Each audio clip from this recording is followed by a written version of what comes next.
ചരിത്രം ക്യാമറ കണ്ണിലൂടെ എന്ന ഡോക്യുമെന്ററിയുടെ 2ാം ഭാഗത്തിലേക്ക് സ്വാഗതം.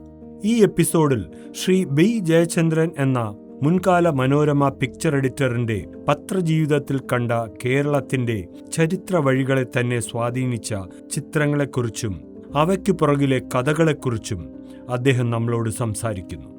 ഒരു ഫോട്ടോ ജേർണലിസ്റ്റ് ആയിട്ടുള്ള തുടക്കവും മനോരമയിലെ താങ്കളുടെ യാത്ര, നീണ്ട ഒരു യാത്രയെക്കുറിച്ചും ഒരു ചെറിയൊരു രൂപം എനിക്ക് കിട്ടിയപ്പോൾ എനിക്ക് തോന്നിയ ഒരു കാര്യം, ഒരു വാർത്താ ചിത്രം എന്ന് പറയുന്ന വെറും ഒരു ചിത്രം മാത്രമല്ല, അത് ക്ലിക്ക് ചെയ്യുന്ന ആളുടെ കണ്ണിൽ കാണുന്ന ഒരു കൃത്യമായ ഒരു കാഴ്ച, ആ കാഴ്ചയിലൊരു രാഷ്ട്രീയമുണ്ട്, ആ കാഴ്ചയിലൊരു ചിന്തയുണ്ട്.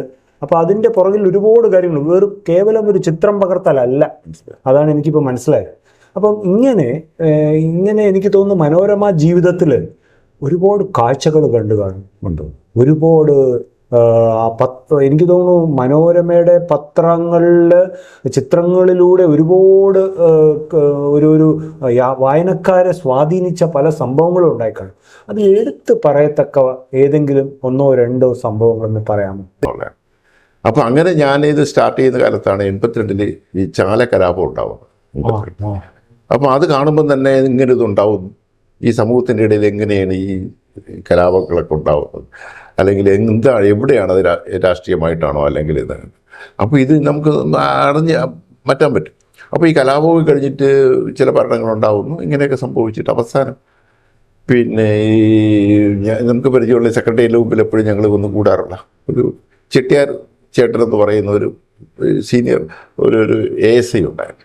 അപ്പം ഞങ്ങൾ എപ്പോഴും ഈ മീറ്റിംഗ് കാണുമ്പോൾ ഞങ്ങൾ കമ്മ്യൂണിക്കേഷൻ വളരെ ശാന്തനായ ഒരു മനുഷ്യൻ, ആരെയും ഉപദ്രവിക്കുന്ന നല്ലൊരു മനുഷ്യൻ. അപ്പോൾ അദ്ദേഹം തമാശയ്ക്ക് പറയുമ്പോൾ ഞാൻ ഈ കലാപമൊക്കെ കഴിഞ്ഞിട്ട് അവസാനം ഈ കലാപമൊക്കെ ഉണ്ടാവുന്ന നിസ്സാരമായിട്ടൊരു കാര്യമില്ലേ, ഞങ്ങളെ കയ്യിൽ 4-5 പേര് ഒരു ചൂരിൽ നിന്നിരുന്ന് ഞങ്ങൾ ഈ കലാപം തീരില്ലായിരുന്നോ എന്ന് പുള്ളി പറയുകയാണ്. അപ്പോഴാണ് മനസ്സിലാക്കുന്നത്, അതായത് ഈ കലാപം ചില സമയത്ത് അന്നത്തെ സാഹചര്യത്തിൽ ഈ സകല പോലീസിനെയും വിട്രായി ചില സിറ്റുവേഷൻ എന്താണെന്നുള്ളത് രാഷ്ട്രീയമായിരിക്കാം, എന്തെങ്കിലുമൊക്കെ ആയിരിക്കാം. ഒരാളെ പോലും ട്രാഫിക് പോലീസുകാരനെ പോലും റോഡിൽ നിർത്തിയില്ല, രാവിലെ മുതൽ വൈകിട്ട് വരെ. അപ്പോഴാണ് ഈ ചെട്ടിയാരി ചേട്ടൻ പറയുന്നത്, ഒരു ചൂരലുണ്ടായിരുന്നുണ്ടെങ്കിൽ നമുക്ക് തുടക്കത്തിൽ നിയന്ത്രിക്കാം അതുപോലുള്ള ചില സംഭവങ്ങൾ. അപ്പോൾ ഈ കലാപത്തിൻ്റെ ഇടയിൽ മരണപ്പെട്ടത് എല്ലാം നഷ്ടപ്പെട്ട് ഈ പൂന്തുറ അല്ലെങ്കിൽ മറ്റുള്ള ഭാഗത്തൂടെ ഒഴുകി വരുന്നത്. അപ്പോൾ ഇതൊക്കെ നമ്മുടെ ലൈഫ് കാണുന്നതാണ്. അപ്പോൾ പ്രത്യേകിച്ച് ലൈഫ് എന്ന് പറയുന്നത് ഇപ്പം നമുക്കിപ്പോൾ ദാരിദ്ര്യം അന്നത്തെ കാലഘട്ടത്തിൽ ഞങ്ങൾ വളർന്ന ചുറ്റുപാടെന്ന് പറയുന്നത് എനിക്ക് തോന്നുന്നു ഒരു മൊത്തത്തിൽ ഈ കേരളത്തിലെ സമൂഹത്തിൽ ഒരു എനിക്ക് തോന്നുന്നു മോർ ദാൻ 60% അന്ന് ഒരു നേരത്തെ ഭക്ഷണത്തിന് മാത്രമേ വകയുണ്ടായിരുന്നു എന്നാണ് ഞാൻ വിചാരിക്കുന്നത്. കാര്യം എൻ്റെ ഒരു അനുഭവം അല്ലെങ്കിൽ. അപ്പം അതിൽ നിന്ന് ആ വിശപ്പ് എന്താണെന്ന് നമുക്കറിയാം ആ സമൂഹത്തിൽ. ഇന്ന് കാലം മാറി. അപ്പം അതിൽ നിന്നാണ് നമ്മൾ പട്ടിണി എന്താണെന്ന് അറിയാം. അപ്പം ആ ദാരിദ്ര്യത്തിൽ നിന്നോ അല്ലെങ്കിൽ ആ കാലഘട്ടത്തിൽ നിന്നാണ് നമ്മൾ ഈ വളർന്നു വരുന്നത്. അപ്പോൾ എൻ്റെ മനസ്സിൽ പെട്ടെന്ന് ഉദിച്ചു വരുന്നത്, ഇന്ന് തന്നെ പത്രം വായിച്ചിട്ട് എനിക്ക് അല്ലെങ്കിൽ പെട്ടെന്ന് ഇന്നലത്തെ TV ചാനൽ കണ്ടിട്ടോ അല്ലെങ്കിൽ പ്രത്യേകിച്ചിരുന്ന ഈ ശ്രീലങ്കയിലെ 80കളിൽ അല്ലെങ്കിൽ 80 കണ്ട ചില സിറ്റുവേഷൻ അഭയാർത്ഥി പ്രവാഹം. അപ്പോൾ അങ്ങനെ ഞാൻ ഒരിക്കലും സൂചിപ്പിച്ചിട്ടുണ്ടായിരുന്നു. അതായത് ഞാൻ രാമേശ്വരം ഈ മണ്ഡപം ക്യാമ്പിൽ ശ്രീലങ്കയിൽ നിന്ന് വരുന്ന അഭയാർത്ഥികളെ കളക്ട് ചെയ്യുന്ന ക്യാമ്പിലേക്ക് അപ്പോൾ ഞാനൊന്ന് ഒരു പുലർച്ചെ അവിടെ രാത്രി ചെല്ലുന്നു. പുലർച്ചെ എനിക്ക് ആ എൻട്രി പെർമിഷൻ അവർ തരുന്നു. ഞാൻ ആ ഈ വന്ന് അടുക്കുന്നവരുടെ കണ്ടുകൊണ്ടിരിക്കും, ചിത്രങ്ങൾ എടുക്കാനും അവർ പെർമിഷൻ തന്നു. പക്ഷെ ഇങ്ങനെ വന്ന് ആയിരക്കണക്കിന് മനുഷ്യരിങ്ങനെ വരികയാണ് ബോട്ടിൽ വരുന്നവർ. ബോട്ടിൽ വന്നിട്ട് അപ്പോൾ അവർക്ക് ഈ ഇന്ത്യ അല്ലെങ്കിൽ ഇന്ത്യയുടെ സപ്പോർട്ട് വേണമെന്നുണ്ടെങ്കിൽ പിന്നെ ഒരുപാട് ഫോർമാലിറ്റീസ് ഉണ്ട്, രജിസ്ട്രേഷൻ, മറ്റു കാര്യങ്ങൾ, രേഖ എല്ലാം കൊടുക്കണം. രേഖയൊന്നും എല്ലാം നശിച്ചിട്ടായിരിക്കും വരുന്നത്. അപ്പോൾ ഇങ്ങനെ ഞാനിങ്ങനെ മനുഷ്യരുടെ ഇടയിലേക്ക് നോക്കി നിൽക്കുമ്പോഴത്തേക്ക് പിന്നെ ഞാൻ പിന്നെ ഒരു ആൺകുട്ടിയും അമ്മയ്ക്ക് ഇങ്ങനെ ചേർത്ത് പിടിച്ചുകൊണ്ട് ഇങ്ങനെ കൈ നീട്ടിയിട്ട് പൊട്ടിക്കരയാണ് അമ്മയും മകനും കൂടെ. അപ്പം ഞാൻ ഇതെല്ലാം കഴിഞ്ഞ് ചിത്രങ്ങൾ എടുത്തിട്ട് അപ്പം ഞാൻ ഈ പറയുമ്പോഴത്തേക്ക് പിന്നെ തൊട്ടപ്പുറത്ത് നോക്കുമ്പോഴത്തേക്ക് 2 പെൺകുട്ടികളെ കെട്ടിപ്പിടിച്ചൊരു അച്ഛൻ കരയുന്നു, മക്കളും വൈഫ് തൊട്ടടുത്ത് അപ്പുറത്തിരിക്കുന്നു.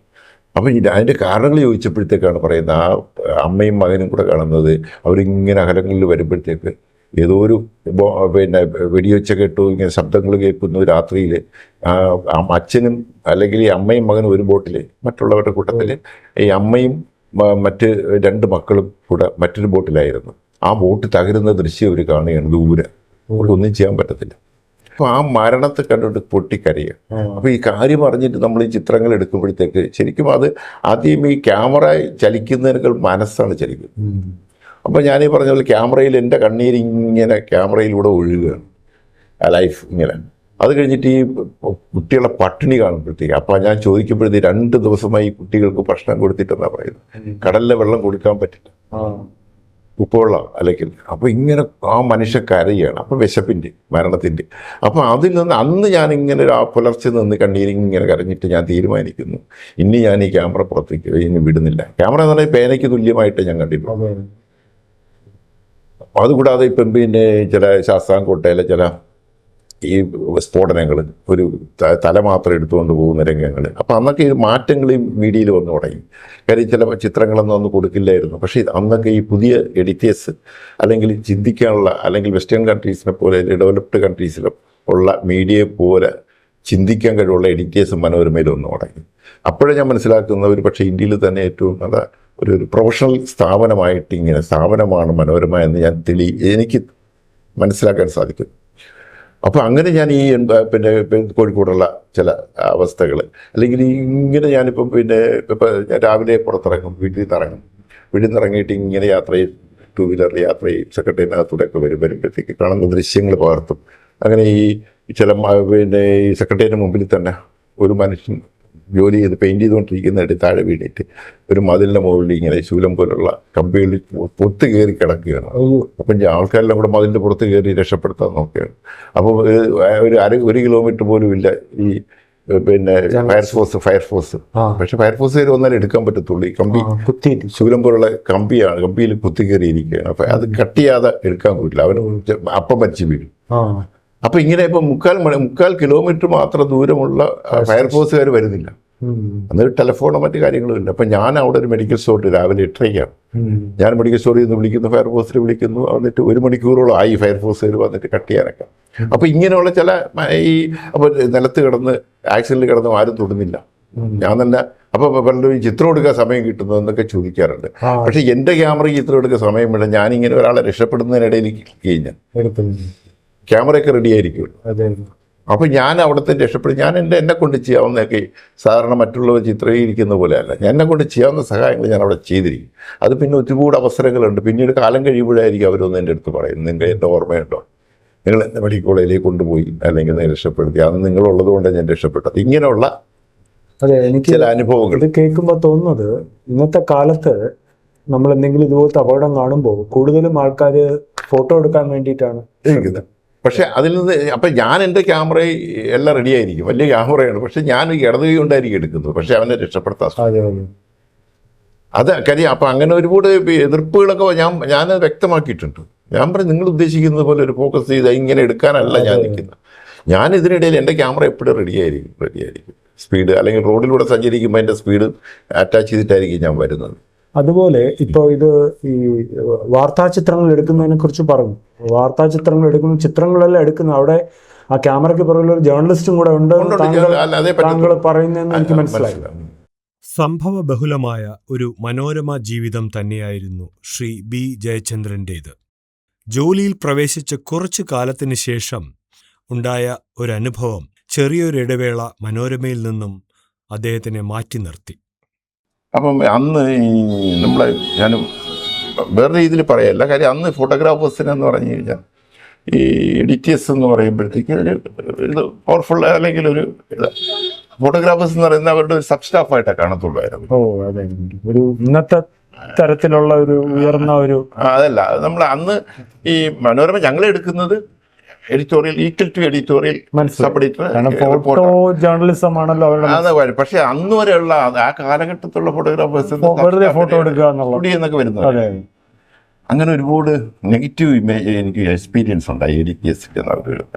ഞാനിങ്ങനെ ക്യാമറയൊക്കെ വെച്ചിരുന്നു. ഞാൻ ഈ പ്രൊഫഷനിലുണ്ടായി, ഞാൻ ഈ ഇതൊന്നും പറ്റിയ ഒരാളല്ല, ഞാൻ പോകണമെന്ന് പറഞ്ഞു. മറുപടി ഒന്നും കേൾക്കണ്ടെന്ന് പറഞ്ഞാൽ വെച്ചാൽ ഇവിടെ എന്തെങ്കിലും സംശയം നാളെ എന്നെ വിളിച്ചാൽ മതി, എന്നെ നമ്പർ തരാം, വിളിച്ചാൽ മതി, ഞാൻ വന്ന് എന്തെങ്കിലും ക്ലിയർ ചെയ്തോളാം. എത്ര കയറി കഴിഞ്ഞ് എത്ര ദിവസം കഴിഞ്ഞ്? 8 മാസമായി. 8 മാസം. എൻ്റെ ഡിസംബറിന് മുമ്പ്. അപ്പോൾ ഒരു ദിവസം ഇങ്ങനെ ഞാൻ ആയുർവേദ കോളേജിൽ നടക്കുക രാവിലെ വീട്ടിൽ നിന്ന് ഇറങ്ങിയിട്ട് വാട്സിൽ വന്നിട്ട് ഞാൻ എന്തോരം ഇങ്ങനെ നടന്നു പോവുക. പെട്ടെന്നൊരു പ്രായമുള്ളൊരു ആളെ വന്ന് ബലമായിട്ട് പിടിക്കും. വളരെ സാത്വികനും സത്യസന്ധനുമായിട്ടുള്ള ഒരു പത്രപ്രവർത്തകൻ, ചെരുപ്പ് പോലും ഇടത്തിൽ കൊണ്ടും ഇത് എൻ്റെ എഴുത്തുകാരനാണ്, പുസ്തകങ്ങൾ ഒരുപാട് ഓപ്പറേഷൻ MS ശ്രീധരൻ പിടിച്ചു, ബലമായിട്ട് പിടിച്ചു. നിന്നെ മനോരമയ്ക്ക് കൂടിയേ പറ്റുള്ളൂ എന്ന് പറയണം, നീ വന്നേ പറ്റുള്ളൂ. ഞാൻ വരില്ല. അങ്ങനെ നിന്നെ നന്നായിട്ട് ഞങ്ങൾക്ക് മനസ്സിലാക്കി, നീ ആരാണെന്നറിയാം, നീ ചെയ്തോ. ചുമ്മാറ് പറഞ്ഞിരിക്കുകയാണ്, കോട്ടയത്ത് നിന്ന് പെർമിഷൻ തന്നിരിക്കുക. അങ്ങനെ തിരിച്ചു കയറി. പിന്നെ അപ്പം തന്നെ എന്നെ ജനുവരി 1 മുതൽ കോഴിക്കോട്ടേക്ക് ട്രാൻസ്ഫർ ചെയ്തു. വളരെ സംഭവബഹുലമായ ഒരു മനോരമ അല്ലേ. എന്നിട്ട് ഞാൻ തുടക്കം ഇതിന് കൺട്രോൾ ചെയ്യുന്നത് കോഴിക്കോട് ട്രാൻസ്ഫർ ചെയ്ത് 1 അവിടെ ജോലി ചെയ്യുന്നു. ഞാനവിടെ ആദ്യ ദിവസം തന്നെ ടി നാരായണൻ എന്ന് പറഞ്ഞ വളരെ പ്രശസ്തനായ, കാര്യം ഇന്ന് കേരളത്തിൽ എൻ്റെ മനസ്സിൽ എന്നും ഒരു ചേഞ്ച്, കേരളത്തിലൊരു വിഷ്വലൈസ് അല്ലെങ്കിൽ ഫോട്ടോ ജേർണലിസ്റ്റിൻ്റെ ചേഞ്ച് ഒന്നും വലിയൊരു മനുഷ്യനാണ് ടി നാരായണൻ. അതേ ഒരു കോൺഗ്രസ് പഴയ സ്വാതന്ത്ര്യ സമരസേന തറവാട്ടിലുള്ളതാണ്. അങ്ങനെ വളർന്നിട്ട് വെൽ എഡ്യൂക്കേറ്റഡ്, വെൽ ബിഹേവിയർ, നല്ലൊരു മനുഷ്യനാണ്, കോഴിക്കോടുള്ള. ഇപ്പം ഞാൻ അവിടെ ജോയിൻ ചെയ്യുന്നു. ആദ്യം ഫസ്റ്റ് ഡേ പുള്ളി എന്നെ സ്കൂട്ടറിൽ വിളിച്ചിട്ട് ബാദം പറഞ്ഞ് സ്കൂട്ടറിൽ കയറ്റിയിട്ട് മുതലക്കുളം മൈതാനത്തിൻ്റെ അവിടെ കൊണ്ടുവന്നിട്ട് ഒരു എന്തോ കോൺഗ്രസ് പാർട്ടിയുടെ എന്തൊരു സമ്മേളനമാണ്. ചേച്ചിൻ്റെ അവിടെ പോയി പടം എടുത്തിട്ട് വരാം, അതാണ് ആദ്യത്തെ വർക്ക്. പറഞ്ഞെടുത്തിട്ട് വരാം. പടമൊക്കെ എടുക്കുന്നുണ്ടായിരുന്നു, ഒരുപാട് പ്രശസ്തമായിട്ടുള്ള. വന്നിട്ട് പുള്ളി തിരിച്ചു വിളിച്ചു, ചേച്ചി തന്നെ എന്താ ഈ ഫോട്ടോഗ്രാഫി, എന്താണ് നമ്മൾ ടെക്നോളജി നമ്മൾ മാറുന്നതിനനുസരിച്ച് പഠിച്ചേ പറ്റത്തുള്ളൂ. അത് നമ്മൾ ടെക്നോളജിയാണ് നമ്മൾ ഫോട്ടോ ജേർണലിസ്റ്റിൻ്റെ ഏറ്റവും അല്ല. ഇപ്പോൾ എഴുത്തുകാരൻ പേനയോ അല്ലെങ്കിൽ ടൈപ്പ് അല്ലെങ്കിൽ പഠിച്ചേ പറ്റത്തുള്ളൂ. ഒരു ഫോട്ടോഗ്രാഫർ ക്യാമറ കൈകാര്യം ചെയ്ത് പറ്റും, അന്നത്തെ ടെക്നോളജി മനസ്സിലാക്കും. പക്ഷേ നമ്മളൊരു മിഡിലിൽ നിൽക്കുന്ന ഒരു മനുഷ്യനാണ്, സമൂഹത്തിലാണ് നമ്മൾ. എവിടെ ആയിക്കോട്ടെ, ചിലപ്പോൾ യുദ്ധരംഗത്തായിരിക്കും അല്ലെങ്കിൽ ഇവിടെ ആയിരിക്കും, സമൂഹത്തിൽ നിൽക്കുമ്പോൾ നമ്മൾ സ്ട്രൈറ്റ് ആയിട്ട് നിൽക്കുന്നത്. നമ്മുടെ മനസ്സിൽ സമൂഹത്തിൻ്റെ ഇടയിലുള്ള ഒരു പാകപ്പിഴ ഉണ്ടാവരുത്. അവർക്ക് മാത്രമേ വലിയ പിടിച്ചു നിൽക്കാൻ പറ്റത്തുള്ളൂ. നമ്മളെ മനസ്സാണ് വലുത്, നമ്മളെ ഒരു ചിന്തയും നമ്മളെ മിഡിലുള്ള യാത്ര. ആ യാത്രയിൽ ഒരു അപാകത ഉണ്ടാകും. ക്യാമറ നമ്മളിൽ എപ്പോഴും ഉണ്ടാവും, ടെക്നോളജി വലിയ അവിടെയാണ് തുടക്കം എൻ്റെ.